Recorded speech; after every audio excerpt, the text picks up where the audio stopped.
അവൻ്റെ ആയുസ് എത്രയാണോ അത്രയും കാലം നിങ്ങൾക്ക് അവനെ ശുശ്രൂഷിക്കണമെങ്കിൽ ഇങ്ങനെയുള്ള കാര്യങ്ങളൊക്കെ ചെയ്തെങ്കിൽ മാത്രമേ പറ്റൂ. അല്ല നിങ്ങളുടെ ആയുസ് ഇല്ലാതെ പോകും. എന്ത് ചെയ്യാനാ അല്ലേ? ആ, ദൈവത്തോട് പ്രാർത്ഥിക്കാൻ, ദൈവം ഓരോ വഴി തുറക്കട്ടെ.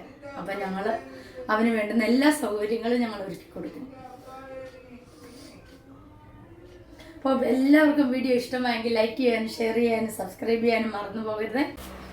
ഹായ് കൂട്ടുകാരെ, എല്ലാവർക്കും സുഖമല്ലേ? ഇന്നെന്താ ഒരുങ്ങി മേക്കപ്പിലൊക്കെയാണെന്നായിരിക്കും വിചാരിക്കുന്നത് അല്ലേ? ഇന്ന് ഞങ്ങളെ ഹോസ്പിറ്റലിൽ വരെ പോവുക. എന്താണെന്ന് വെച്ചാൽ പുള്ളിക്ക് യൂറിക് ആസിഡ് ഉണ്ട്. അത് യൂറിക് ആസിഡ് കൂടിയിട്ട് കൈക്ക് വേദനയാണ്. എന്തായാലും വേദനയൊന്നും മാറാൻ പോകുന്നില്ല. കാരണം എന്താണെന്ന് ചോദിച്ചാൽ മോനെ എടുക്കുന്നത് കൊണ്ട് ഡോക്ടർ പ്രത്യേകം പറഞ്ഞേക്കുന്ന റെസ്റ്റാണ്. അതെന്തായാലും അത് നടക്കത്തില്ല. കുഞ്ഞിനെ എടുത്തല്ലേ പറ്റത്തുള്ളൂ. 50 കിലോളം ഉണ്ട് മോന്. അപ്പോൾ അവനെ എടുക്കണം, എന്നെ കൊണ്ട് തന്നെ പറ്റത്തില്ല. അപ്പോൾ പുള്ളിയുടെ ഒരു സപ്പോർട്ട് കൂടെ ഉള്ളത് കൊണ്ടാണ് എനിക്ക് ബാക്കിയെല്ലാം ചെയ്യാൻ പറ്റുന്നത്. അപ്പോൾ അത് നടക്കത്തില്ല. അപ്പം എനിവേ ഒരു ആശ്വാസം, ഡോക്ടർ എടുക്കാൻ ചെന്ന് കഴിയുമ്പോൾ ഡോക്ടർ പറയുന്നത് കേൾക്കുന്നു. ഡോക്ടർ പ്രത്യേകം പറഞ്ഞേക്കുന്ന റെസ്റ്റ് എടുക്കുക എന്നുള്ളത്. അപ്പം ഞങ്ങൾ ഹോസ്പിറ്റലിലോട്ട് പോകാൻ പോവുകയാണ്. നേരത്തെ ഞാൻ സ്കൂട്ടറിലായിരുന്നു കൊണ്ടുപോയിക്കൊണ്ടിരുന്നതേ.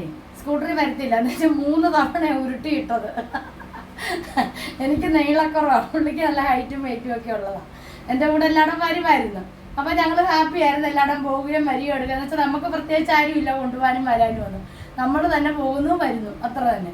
അപ്പോൾ ഇങ്ങനെ 3 തവണ കൊണ്ട് തെള്ളിയിട്ടത് കൊണ്ട് പിന്നെ ജന്മല്ലേ എന്താ പറയുന്നേ, തിളച്ച വെള്ളം കണ്ട പൂച്ച പച്ച, അങ്ങനെ ഒരു പഴഞ്ചൊല്ലുണ്ടല്ലോ, എന്താ പച്ചവെള്ളം കണ്ടാലും അറയ്ക്കുമെന്ന് പറയുന്ന പോലെ. അതുപോലാണ് ഇപ്പോൾ പുള്ളിക്കാരൻ. ജന്മം ചെയ്ത സ്കൂട്ടറെ കയറത്തില്ല. അപ്പോൾ അതുകൊണ്ട് ഞങ്ങൾ ഓട്ടോയിലാണ് പോകുന്നത്. അപ്പോൾ ഹോസ്പിറ്റലിൽ 12:30-ക്കാണ് അപ്പോയിൻമെൻറ്റ് എടുത്തേക്കുന്നത്. ഓർത്തോയാണ് കാണിക്കുന്നത്. കഴിഞ്ഞ 1 മാസം മുന്നേ കാണിച്ചതായിരുന്നു. അപ്പോൾ അതിന് യൂറിക് ആസിഡൊക്കെ കുറവുണ്ട്. എങ്കിലും പുള്ളിയുടെ ഒരു ആശ്വാസത്തിന് വേണ്ടി ഞാൻ ഹോസ്പിറ്റലിൽ ഒന്ന് കൊണ്ടുപോയിട്ട് വരട്ടെ. അപ്പം പിന്നാലെ ബാക്കി വിശേഷങ്ങൾ. ഇങ്ങനെയാണോ ഷർട്ട്? ഇട കൈയിട.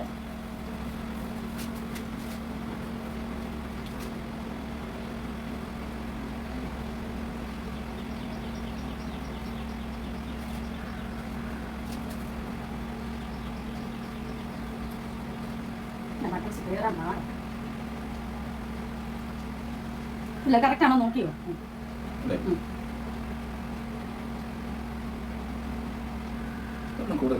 പിന്നെ പട്ടം സ്വർണ്ണം കൂടുതൽ മാർക്ക് കറക്റ്റാ.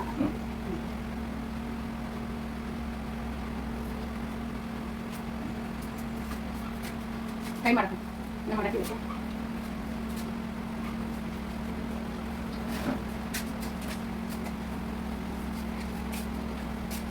ചെരുപ്പ്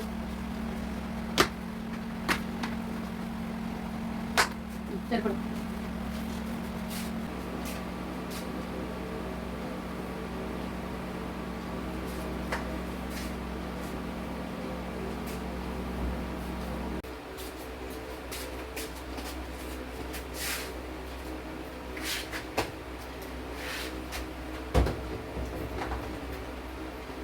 കണ്ണാടി വെച്ചോ?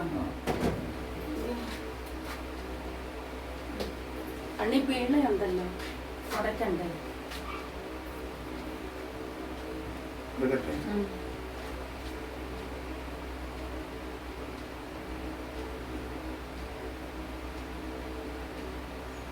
ഇതിലേ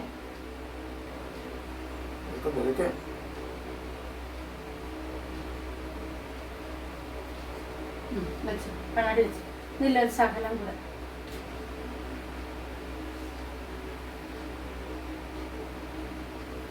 ഓ, കാണിച്ച് വെച്ചു.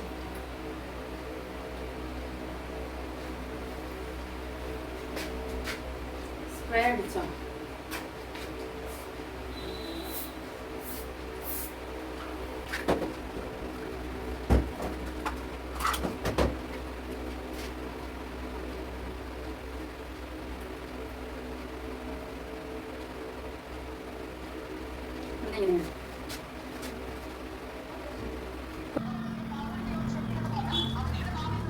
ഇല്ലില്ലേ, ആശുപത്രി പോന്നു മോനെ. മാളു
ഹോസ്പിറ്റലിൽ നിന്നെല്ലാം വന്നു, ഇതേ എല്ലാം കഴിഞ്ഞു. ഇനിയിപ്പം ഡോക്ടർ പറഞ്ഞത് പിന്നെ കൈക്ക് എന്തായാലും റെസ്റ്റ് വേണമെന്നാണ് പറഞ്ഞത്. എന്നാലും യൂറിക് ആസിഡൊക്കെ കുറവുണ്ട്. പക്ഷെ മോൻ്റെ കാര്യത്തിൽ ഒരു ഇത് ചെയ്യണം. കാരണം എന്താണെന്ന് വെച്ചാൽ മോനെ ഒരു 50 കിലോ അടുത്ത് വരും. അപ്പോൾ അത്രയും ഭാരമൊക്കെ പൊക്കുമെന്ന് വെച്ചാൽ പുള്ളി ഷോൾഡറിൻ്റെ അവിടെ പൊക്കും, ഞാൻ കാലിൻ്റെ അവിടെ പൊക്കും, അങ്ങനെ ഞങ്ങൾ കൊണ്ടുപോകുന്നത്. അപ്പോൾ അതിനിപ്പോൾ ഓരോ ഇത് വീൽ ചെയറല്ല, മീൻസ് അവൻ സ്വയം എണ്ണിക്കത്തില്ലല്ലോ, നമ്മൾ വേണം എഴുന്നേൽപ്പിക്കാൻ. അപ്പോൾ അങ്ങനെയൊക്കെ ഉള്ളൊരു ബുദ്ധിമുട്ട് വരുമ്പം ഇപ്പം അങ്ങനെയൊക്കെ ഉള്ള ഒരു ഒത്തിരി ഫെസിലിറ്റി ഉള്ള ചെയറുകളൊക്കെ ഉണ്ട്. അതെന്തേലും മേടിക്കുന്നതിനെ കുറിച്ച് നിങ്ങൾ ആലോചിക്കാൻ പറഞ്ഞിട്ടുണ്ട്. അതൊക്കെ നമുക്ക് ആലോചിക്കാം എന്നേ ഉള്ളൂ. പക്ഷെ കാരണം എന്താണെന്ന് വെച്ചാൽ അതിനൊക്കെ റേറ്റ് ഒത്തിരിയാണ്. 1 ലക്ഷം രൂപ അടുത്തോളം വരും. ഞാൻ യൂട്യൂബിൽ കണ്ടിട്ടുണ്ട്, ഞാൻ ആഗ്രഹിച്ചിട്ടുണ്ട്. പക്ഷെ നമുക്കിപ്പോൾ അതിനൊന്നും നിവൃത്തിയില്ല.